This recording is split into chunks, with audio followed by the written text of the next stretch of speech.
नमस्कार दोस्तों, मेरा नाम डॉक्टर नोवेश। आज का मैं टॉपिक जो आपसे शेयर कर रहा हूँ वो है स्पर्म काउंट के बारे में। किस तरह से स्पर्म काउंट जो है जिसको हम जिसमें अगर कम रहता है 20 मिलियन जो रहता है नॉर्मल रेंज में, तो उससे अगर कम क्वांटिटी है जिसको हम ओलिगोस्पर्मिया कहते हैं, या किसी किसी में ये बिल्कुल ही नहीं रहता है उसको अजोस्पर्मिया कहते हैं।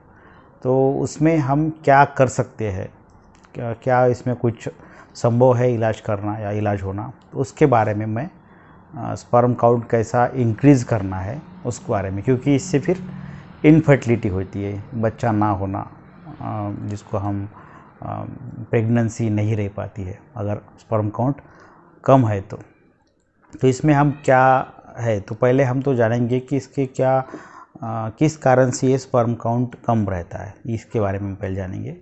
आपने सभी ने सबको पता है कि टेस्टिस जो है वो नीचे रहता है, मीन्स बॉडी से अलग रहता है, बॉडी से, क्योंकि उसका टेम्परेचर जो है वो कम रखना पड़ता है, कम जैसा कि -1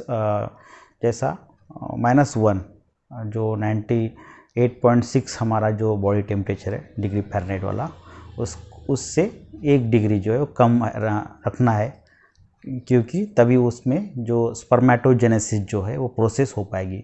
मीन्स स्पर्म फॉर्मेशन है या स्पर्म्स बनना जो है वो रहेगा या शुरू रहेगा या उसमें प्रोसेस होती रहेगी अगर -1 जो नॉर्मल टेम्परेचर से वहाँ पे अगर टेम्परेचर रहता है तो।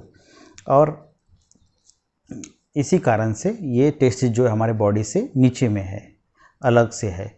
और ये कारण इसमें मेनली रहता है कि ट्रेस की कंडीशन कैसी है, लाइफस्टाइल कैसी है, एक्सरसाइज कैसी है, नींद कैसी है आपकी, कुछ आप में हार्मोनल इम्बैलेंस तो नहीं है, या फिर कुछ आप गर्म जगह पे काम तो नहीं करते, जैसा कि कोई अगर आग की कुछ फैक्ट्री है जहाँ पे ज़्यादा टेम्परेचर रहता है, उस अगर जगह पे काम करते, या कुछ होटल में काम करते जिसमें आग के नज़दीक में रह के काम करना पड़ता है, कुछ तले हुआ जिसको बनाना रहता है, मेकर्स रहते हैं होटल के, तो उस कंडीशन में ये जो स्पर्म काउंट जो है वो कम पाया जाता है इन लोगों में, मेनली जिनका इस तरह का वर्क रहता है।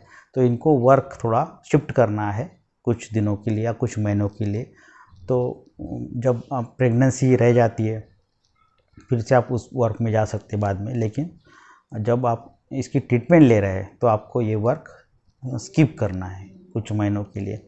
या लाइफस्टाइल आपकी अच्छी रहेगी, आपका खान पान अच्छा रहेगा, ऐसा नहीं कि आप बहुत लो जिसमें कैलोरीज है या जिसमें लो प्रोटीन है, कार्बोहाइड्रेट लो है, या आपका खान पान सही नहीं है, डाइट बैलेंस नहीं है आपका, उसमें भी स्पर्म काउंट लो पाया जाता है। जिनमें कोई ट्रेस फैक्टर है, जो ज़्यादा टेंशन जिनको है, जो कुछ कंपनीज़ में ज़्यादा ट्रेस वर्कलोड होता है उस उनमें भी ये पाया जाता है। ट्रेस फैक्टर में जिनको नींद नहीं आ रही है, नींद इंसोम्निया जिसे हम कहते हैं कि ये कंडीशन है, तो उसमें भी।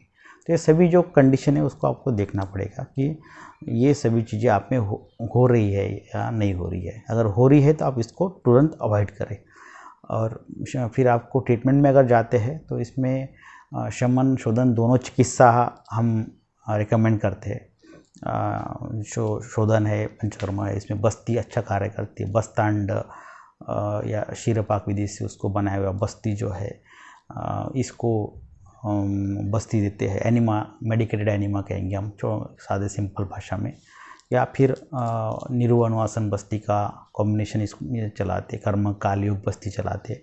ये सभी टर्म जो ये आयुर्वेद टर्म्स है, सिर्फ आप इसको इतना समझिए कि इसमें बस्ती करवाते हैं, मालिश से बस्ती, वमन विरेचन, ये सभी करवा के ये ट्रीटमेंट का पार्ट चलवाते हैं। इसमें केवांश है, शिलाजीत है, या फिर पुष्पधनवा रस जो है, क्रामिनी विद्रावण रस है, या फिर अश्वगंधा जैसा प्लांट है, क्या आकार करब है, कोकिलाक्ष, तो ये सभी जो प्लांट है, ये सभी प्लांट जो है इसमें कार्य करते हैं। हमने अलग अलग इसमें कॉम्बिनेशन बनाने पड़ते हैं अगर आपको ये चलवाना है तो, और आपके प्रकृति के हिसाब से भी ये कॉम्बिनेशन बनेगा, आपके ट्रेस लेवल के हिसाब से, आपके नींद के हिसाब से, आपका वर्क कैसा है उसके हिसाब से ये कॉम्बिनेशन बनते रहता है और इसमें लाभ पाया जाता है। सिर्फ इतना ही रहता है कि आप लगभग 3 महीने से 6 महीने तक इसको चलाएं। ऐसा नहीं कि 10 दिन ले लिया, ऐसा नहीं है। अगर आप किसी का पेड़ लगवाते हैं तो उसको आप वेट करते हैं।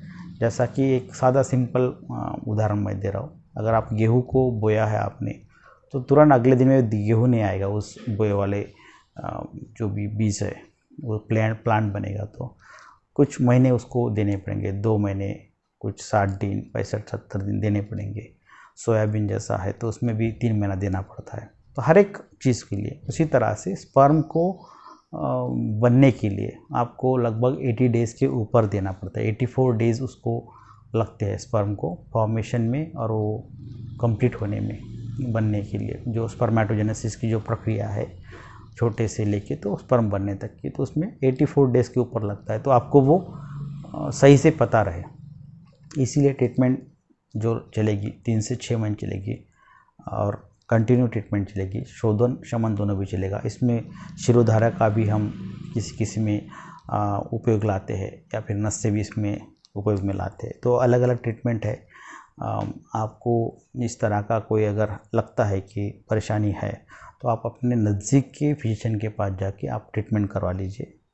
ये सुनी सुनाई बातों पे नहीं जाना है। मेरा सिर्फ यही मकसद रहता है कि आपको एक पता रहे कि आयुर्वेद चिकित्सा से भी स्पर्म काउंट जो है वो बढ़ता है और इससे जो है इनफर्टिलिटी के केसेस में रिज़ल्ट आते हैं। तो यही मेरा आपसे डिस्कस करने का मकसद रहता है। आपको खुद से ट्रीटमेंट नहीं करवानी है, आपके नज़दीक के जो फिजिशियन है उनके पास जाके आप ये ट्रीटमेंट करवा सकते हैं। इसमें एक बात और भी है कि उत्तर बस्ती जो रहता है, जो मेल के जो यूरिन की जो ट्रैक है, जेनाटो यूरिनरी ट्रैक है, उसमें से कुछ दवाइयाँ अंदर छोड़ते हैं। तो ये भी अच्छा काम करती है उत्तर बस्ती। तो उत्तर बस्ती भी देते हैं। चंदन बलाक्षर तेल है या फिर सहचर तेल है, इसको मिक्स करा के, और कुछ घृत भी पिलाते हैं, अलग शक्तिवर्धक घृत जैसा भी पिलाते हैं। तो ये उत्तर बस्ती भी इसमें हम उपयोग में लेते हैं। तो ये सभी ट्रीटमेंट का पार्ट है। पंचकर्मा भी है, उत्तर बस्ती भी है, शमन चिकित्सा भी है। तो आप सभी को आप ध्यान में रखते हुए ट्रीटमेंट करवाइए और आपको रिज़ल्ट अवश्य मिलेगा। धन्यवाद। अगर मेरा आपको ये सही लगता है, सभी बातचीत करना जेन्युइन लगता है, तो आप इसको, मेरे पेज को या फिर मेरे ये चैनल को ज़रूर सब्सक्राइब करिए। ज़्यादातर आपके दोस्त में इसको शेयर करिए। जय हिंद, जय आयुर्वेद।